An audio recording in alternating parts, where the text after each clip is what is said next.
Over 300 national security veterans just delivered a devastating blow to Trump's FBI overhaul, and their warning should terrify every American. When intelligence officials from both parties unite to call out authoritarian tactics, democracy itself is under attack. The letter they just released exposes a purge that's transforming law enforcement into political enforcement. Trump's obsession with loyalty over competence has reached dangerous new levels. From covering up investigations to silencing whistleblowers, the pattern reveals an administration willing to weaponize federal agencies for personal protection. The evidence is mounting that institutional independence is being systematically destroyed. The corruption starts at the top, with suspicious coordination between the White House and FBI leadership. Why are the Attorney General, the FBI Director, meeting at the White House to discuss case, anything? Well, yeah, just anything. And please explain to the American people why what I just told them in this intro should be alarming. Yeah, I mean, when you're being accused of a cover-up, then you have a meeting to then deny that you're even meeting to discuss the cover-up. You're covering up the meeting to discuss the cover-up. It's right. problematic. Right. And we're all watching. Come on. It's ridiculous. I mean, look, you should not have, obviously, there should be some separation. In the past, there was separation between the Department of Justice and the White House. Obviously, that's gone.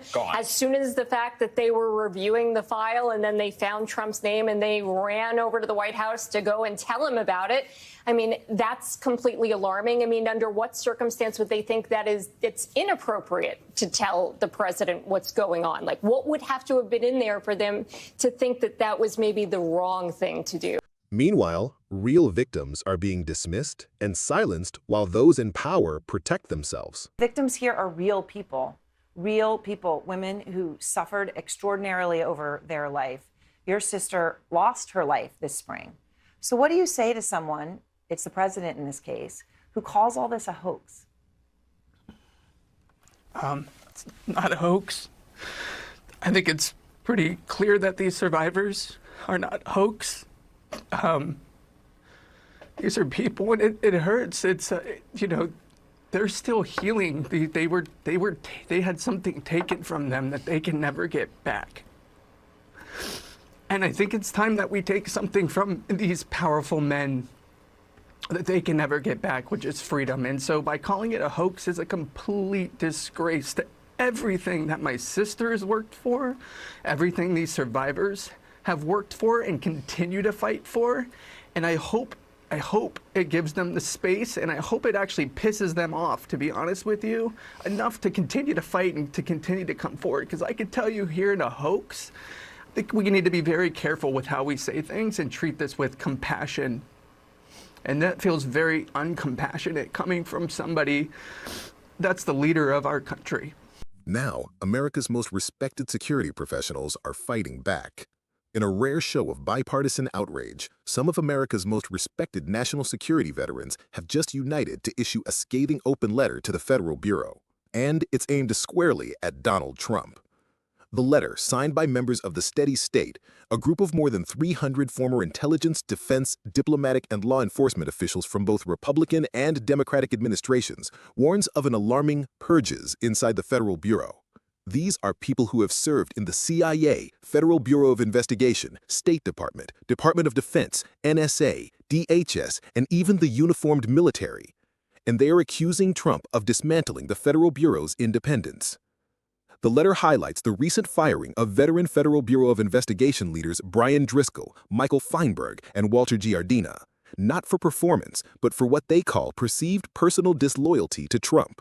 Driscoll, who refused to carry out the administration's plan to fire agents investigating January 6th, was even clapped out of the Federal Bureau by more than 200 colleagues, paying tribute as he left. The group says these firings are part of a broader effort to turn the Federal Bureau into a political enforcement army, pointing directly at Trump's hand-picked Federal Bureau of Investigation Director Kash Patel and Deputy Director Dan Bongino, calling them unqualified political loyalists whose resumes do not meet the basic standards for leading the nation's top law enforcement agency. And their warning is chilling. We have seen these dynamics abroad.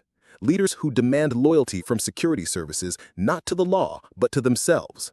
These regimes do not end well. They urge current Federal Bureau personnel to hold the line, reminding them that your integrity matters, your courage matters.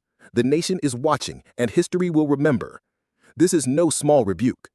These are national security insiders who have served under presidents of both parties, and they are saying out loud that Donald Trump's reshaping of the Federal Bureau is not about reform, it is about control.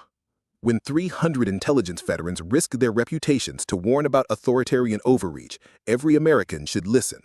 This isn't partisan politics, it's professional alarm about the systematic destruction of institutional independence. From covering up investigations to firing principled leaders, Trump has shown that loyalty to him matters more than loyalty to the Constitution. The heroes clapping out Brian Driscoll understood what we all must. Some lines cannot be crossed. Democracy depends on institutions that serve the law, not the leader. Subscribe to track how our institutions are fighting back against authoritarianism. Hit the notification bell for updates on this constitutional crisis. Comment below. Will these security veterans be proven right?